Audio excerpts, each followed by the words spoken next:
నమస్తే. నేను సిరి.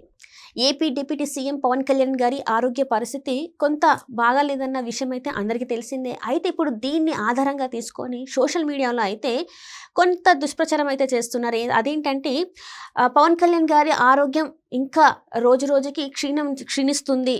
ఇంకా చాలా ఇబ్బంది పడుతున్నారు. ఆరోగ్యం అయితే చాలా బాలేదు. కానీ అది బయటికి రానివ్వట్లేదు అని చెప్పేసి సోషల్ మీడియాలో అయితే బాగా దుష్ప్రచారం చేస్తున్నారు. అసలు ఎందుకు ఇలాంటి వార్తల్ని బయటికి తీసుకొస్తున్నారు? అసలు ఎందుకు ఇలాంటి వాటికి పాల్పడుతున్నారు అనే అంశాన్ని మనకు వివరించడానికి మనతో పాటు ఉన్నారు ప్రముఖ సీనియర్ జర్నలిస్ట్ యజ్ఞమూర్తి గారు.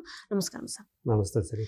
సార్, ఇప్పుడు చూస్తున్నట్టయితే AP deputy CM Pawan Kalyan గారి ఆరోగ్య పరిస్థితి కొంతవరకు బాగాలేదు. ఫీవర్తోని స్పాండైటిస్తోని బాధపడుతున్న విషయం అందరికీ తెలిసిందే. కానీ దీన్ని ఆసరాగా తీసుకొని కొంతమంది మాత్రం పవన్ కళ్యాణ్ గారికి ఏదో అయిపోయింది, ఇంకా ఆయన ఆరోగ్యం ఇంకా క్షీణించిపోయింది, కానీ దీన్ని బయటికి రానివ్వట్లే అని చెప్పేసి సోషల్ మీడియాలో దాన్ని ఒక ఇంత కాంట్రవర్సీ న్యూస్ లాగా చేస్తున్నారు. ఎందుకు ఇలాంటి న్యూస్లన్నీ స్ప్రెడ్ చేస్తున్నారు అంటారు? అసలు ఆయన యాక్చువల్గా హరిహర వీరమల్లు అనే సినిమా షూటింగ్ని కంప్లీట్ చేయాలనే ఉద్దేశంతో ఉన్నారు. ఒక వారం రోజుల్లో కనుక ఆయన కాల్షీట్ దొరికితే కనుక హరిహర వీరమల్లు పూర్తి చేసేసి మార్చి 28న రిలీజ్ చేయాలనేది ప్రొడ్యూసర్ ప్లాన్ అది. సో దానికి సంబంధించి వాళ్ళు ఆల్రెడీ ఒక అఫీషియల్గా కూడా ఒక ప్రెస్ నోట్ రిలీజ్ చేశారు. అంటే షూటింగ్ జరగబోతోంది, పూర్తిగా వస్తూ ఉంది అని చెప్పేసి.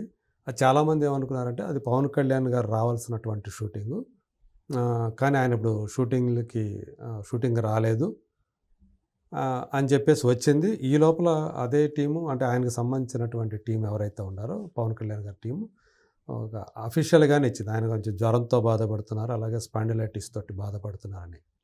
అయితే ఆ జ్వరం ఏంటంటే వైరల్ ఫీవర్ అనేది మనకు తెలిసినటువంటి విషయం.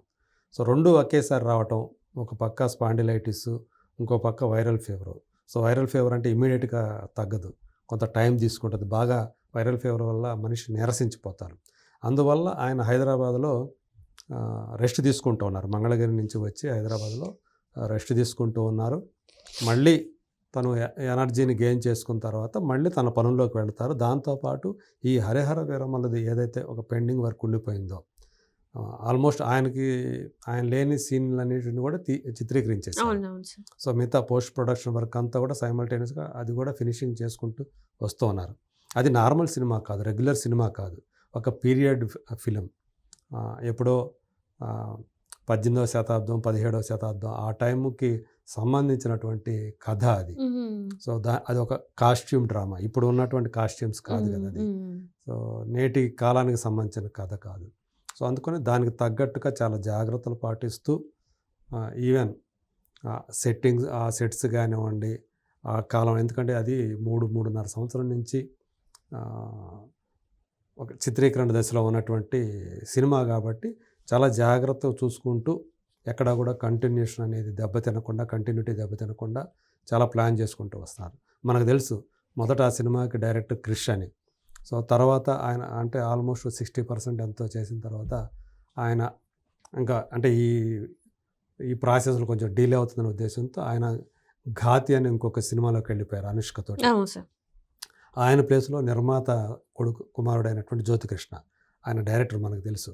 సో జ్యోతికృష్ణే దీని దర్శకత్వ బాధ్యతలు తీసుకొని ఆయన పూర్తి చేసుకుంటూ వస్తూ ఉన్నారు. సో ఈ క్రమంలోనే ఇప్పుడు ఈయన కొంచెం అనారోగ్యానికి పాలవటం, రెస్ట్ తీసుకోవటం జరుగుతూ ఉంది.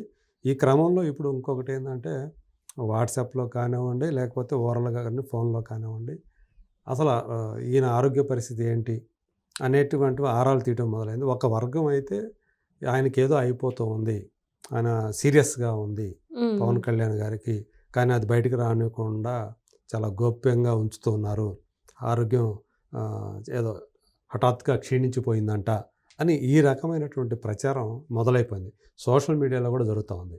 సో దీన్ని జనసేన సైనికులు కానివ్వండి, అలాగే పవన్ కళ్యాణ్ ఫ్యాన్స్ కానీ ఖండిస్తూ వస్తున్నారు. ఇది కావాలని, ఎందుకంటే ఎవరు చేస్తారో మనకు తెలుసు కదా.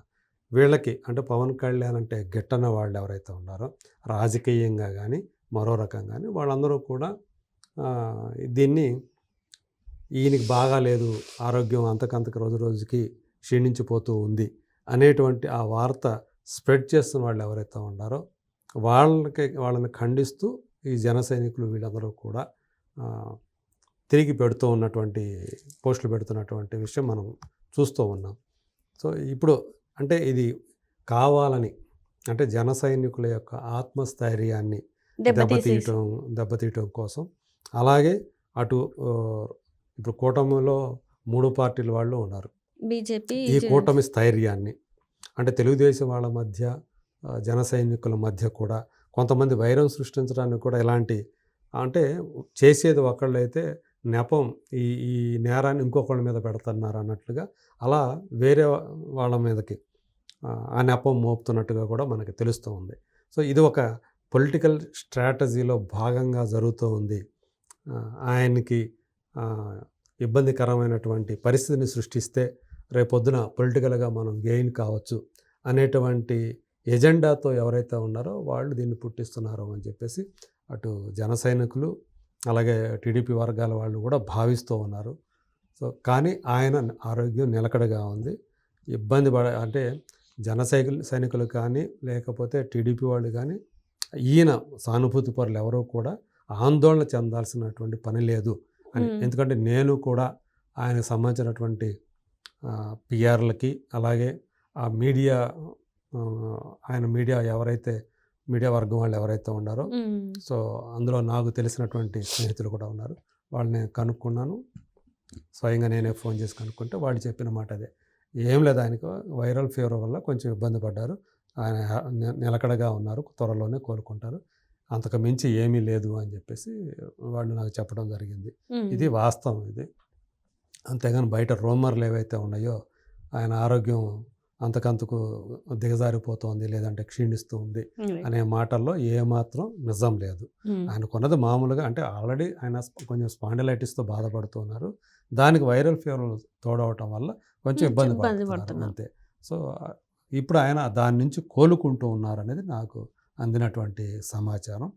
సో అందువల్ల ఎవరు కూడా ఆందోళన చెందాల్సిన పని లేదు. అంటే ఇప్పుడు ఆల్రెడీ సోషల్ మీడియాలో ఇట్లాంటి వార్తలు రావడం వల్ల, ఇట్లాంటి వార్తలు స్ప్రెడ్ చేయడం వల్ల వాళ్ళకి వచ్చే ఆనందం ఏంటంటారు సరే? నాకు ఇప్పటికే అర్థం కాదు, ఎందుకు ఒకరి మీద ఇంత హేట్రేట్ పెంచుకొని ఇట్లాంటి న్యూస్లు లేకున్నా కూడా ఉన్నట్టుగా చేసి వైరల్ చేయడం వల్ల వచ్చే ఆనందం ఏంటంటారు? అంతే, అంటే ఎదుటి వాళ్ళలో అంటే వాళ్ళగా ఇప్పుడు పవన్ కళ్యాణ్ గారిని అభిమానించే వాళ్ళు చాలామంది ఉంటారు కదా. ఎదురుగా ఆయనకు ఒక పార్టీ ఉంది, జన సైనికులు ఉన్నారు, ఆ పార్టీకి ఒక క్యాడర్ ఉంటుంది, ఆ కార్యకర్తలు ఉంటారు. వాళ్ళ యొక్క ఆత్మస్థైర్యాన్ని దెబ్బ కొడితే వీళ్ళకి ఆనందం, ఎదుటి వాళ్ళు బాధపడుతూ ఉంటే వీళ్ళకి ఆనందం. అలా కొంతమంది ఉంటారు అట్లా మనుషులు, అలా బాధ పెట్టి ఎదుటి వాళ్ళని బాధ పెట్టి సంతోషించేటువంటి ఒక రకమైన మానసిక రుగ్మతతో బాధపడే వాళ్ళు ఉంటారు. వాళ్ళు సో వాళ్ళని ఏమంటారు తెలుగులో మనకు తెలుసు, శాడిస్టులు అంటారు కదా.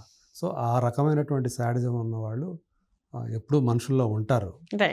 ఆ తరహా అనేది ఈ మధ్యకాలం చూస్తే మనం సోషల్ మీడియాలో చూస్తే ఆ రకమైన శాడిజాన్ని ప్రదర్శించే వాళ్ళు 10ల సంఖ్యలో కాదు, 100ల సంఖ్యలో కాదు, 1000 సంఖ్యలో ఉన్నారు అనేది మనకి అది చూస్తే తెలుస్తుంది. ఒక ఎక్స్ అనే వేదిక చూసినా, any social media platform, Facebook చూసుకున్నా కానివ్వండి, ఈవెన్ ఇన్స్టాలో చూసుకున్నా కానీ, ఇవంతా కూడా కామెంట్ల రూపంలో వాళ్ళందరూ కూడా వ్యక్తం చేసే కొంతమంది ఇదే ఉంటుంది అన్నమాట.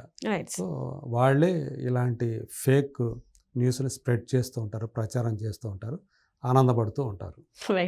Right thank you.